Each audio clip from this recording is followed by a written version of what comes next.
आजकल त प्रविधिले नै हाम्रा बालबालिकालाई हुर्काइरहेको छ होइन त? जेन जेड र जेन अल्फा उनीहरू यस्तो पुस्ता हुन् जो डिजिटल संसारमै जन्मे हुर्के।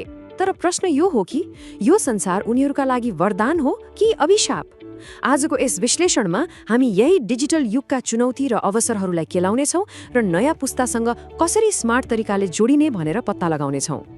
एकछिन कल्पना गरौँ त 3 वर्षको बच्चाले एआई च्याटबटसँग मजाले गफ गरिरहेको छ। सुन्दा त अचम्म लाग्छ, तर यसले एउटा एकदमै गहिरो प्रश्न जन्माउँछ। के स्क्रिन चलाउने यो अद्भुत क्षमता नै वास्तविक बुद्धिमत्ता हो त? के उनीहरूको डिजिटल ज्ञानले उनीहरूको भावनात्मक विकासलाई पनि देखाउँछ? हो, आजको हाम्रो खोजीको केन्द्रबिन्दु यही हो।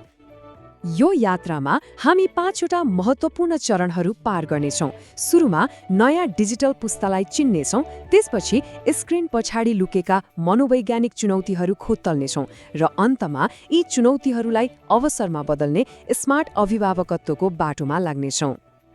ल, सुरु गरौँ हाम्रो पहिलो खण्डबाट, नयाँ डिजिटल पुस्ता। आउनुहोस् त्यो संसारमा प्रवेश गरौँ जहाँ वाइफाई भनेको आहावा जस्तै हो र आँखा खोल्ने बित्तिकै स्क्रिन अगाडि हुन्छ। जुन प्रविधि हाम्रो पुस्ताको लागि चमत्कार थियो, उनीहरूका लागि त्यो पानी र हावा जत्तिकै स्वाभाविक छ। उनीहरूलाई डिजिटल नेटिभ्स भनिन्छ। उनीहरूका लागि प्रविधि कुनै बाहिरी उपकरण होइन, बरु जीवन जिउने तरिका नै हो। तर यहाँ एउटा एकदमै महत्त्वपूर्ण कुरा बुझ्न जरुरी छ। उनीहरू प्राविधिक रूपमा जतिसुकै पोख्त भए पनि त्यो दक्षता र भावनात्मक परिपक्वता एउटै कुरा होइन। यो भिन्नतालाई बुझ्नु नै स्मार्ट अभिभावकत्वको पहिलो खुड्किलो हो। आखिर कोडिङको भाषा बुझ्नु र कसैको भावना बुझ्नुमा आकाश पातालको फरक छ, होइन र? अब लागौँ हाम्रो दोस्रो खण्डतिर, पर्दा पछाडिका चुनौतीहरू। अब त्यो चम्किलो स्क्रिनको पछाडि लुकेको अलि अन्ध्यारो पाटोतिर पनि हेरौँ। हामीले गर्ने हरेक स्वाइप, हेर्ने हरेक छोटो भिडियोले हाम्रो दिमागलाई एउटा कुरा सिकाइरहेको छ, तुरन्तै खुसी खोज्ने बानी। स्रोतले यसलाई डोपामिन सञ्चालित चक्र भन्छ, जहाँ हाम्रो दिमाग लाइक र नोटिफिकेसनको नदेखिने डिजिटल पिञ्जरामा कैद हुन पुग्छ। अनि यसको असर के हुन्छ त? हाम्रो ध्यान टुक्रा टुक्रा हुन थाल्छ। जुन कामले तुरन्तै मजा दिँदैन, जस्तै किताब पढ्ने वा कुनै गहिरो कुरा सोच्ने, त्यस्ता काममा ध्यान लगाउनै मुस्किल पर्छ। अनि ध्यान टुक्रिएपछि धैर्यता पनि घट्दै जान्छ, किनभने जब दिमागलाई हरेक कुरा तुरुन्तै चाहिने बानी पर्छ, वास्तविक जीवन पछाडि छुट्छ। सम्बन्ध बनाउन होस् वा कुनै नयाँ सिप सिक्न समय त लाग्छ नि, तर डिजिटल संसारले पर्ख भन्ने शब्द नै बिर्साइदिन्छ। त्यसपछि आउँछ सामाजिक सञ्जालको सबैभन्दा खतरनाक खेल, तुलनाको खेल। यहाँ आफ्नो मूल्य भित्रबाट होइन, बाहिरबाट, अरूको आँखाबाट खोजिन्छ। अनि बिस्तारै लाइक र कमेन्टले नै आफ्नो महत्त्व नाप्ने एउटा कहिले नसकिने हानिकारक चक्र सुरु हुन्छ। र कुरा यतिमा मात्रै सकिँदैन। ध्यान भङ्ग हुनु त एउटा सानो कुरा भयो, यसबाहेक साइबर बुलिङको मानसिक चोट, व्यक्तिगत जानकारीको चोरी अनि सबभन्दा महत्त्वपूर्ण वास्तविक सामाजिक सम्बन्धबाट टाढा हुने जस्ता गम्भीर खतराहरू पनि छन्। यी नदेखिने जोखिमहरूलाई व्यवस्था गर्नु साँच्चै खतरनाक हुन सक्छ। अब यति धेरै नयाँ चुनौतीहरू आएपछि अभिभावकत्वको पुरानो तरिकाले काम गर्ला त? पक्कै गर्दैन। अब अभिभावकत्वलाई पनि अपडेट गर्ने बेला आएको छ। यहाँ सबैभन्दा महत्त्वपूर्ण कुरा के बुझ्नुपर्छ भने, आजका बालबालिकाका लागि स्क्रिन भनेको केवल एउटा खेलौना होइन, यो त उनीहरूको दोस्रो घर जस्तै हो, जहाँ उनीहरू साथी बनाउँछन्, सिक्छन् अनि आफ्नो पहिचान निर्माण गर्छन्, र हामीले त्यसलाई त्यही रूपमा स्वीकार गर्नुपर्छ। यसको मतलब अभिभावकत्वको शैली पनि बदल्नुपर्छ। मैले भनेको मान भन्ने अधिकारवादी शैलीबाट ल हामी सँगै मिलेर यसको समाधान निकालौँ भन्ने सहयोगी शैलीमा जानुपर्छ। अब आदेशले होइन, संवादले काम गर्ने समय आएको छ। ल, कुरा त गरियो, तर व्यवहारमा चाहिँ यो नयाँ सहयोगी दृष्टिकोण कस्तो हुन्छ त? कसरी लागू गर्ने? स्मार्ट अभिभावकत्व भनेको नियमको पर्खाल लगाउनु होइन, बरु सँगै हिँड्नु हो।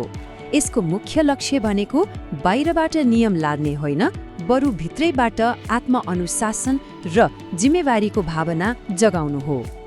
यसको लागि नियमको लामो लिस्ट बनाउने भन्दा पनि घरमा एउटा राम्रो टेक कल्चर बनाउनु जरुरी छ। जस्तै खाना खाने बेला कसैले पनि फोन नचलाउने वा हप्ताको कुनै एक दिन डिजिटल फास्टिङ गर्ने।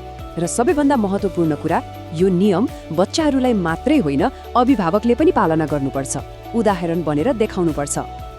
यसलाई अझै सजिलो बनाउन स्रोतले एउटा गजबको स्मार्ट मोडल दिएको छ। एस भनेको स्ट्रक्चर्ड, मतलब स्क्रिन चलाउने समय र उद्देश्य पहिले नै तय गर्ने। एम भनेको मिनिङफुल, यानि कि खाली मनोरञ्जनको लागि मात्र होइन, केही सिक्न र सृजना गर्न प्रयोग गर्ने। ए एज अप्रोप्रिएट, उमेर अनुसारको सामग्री।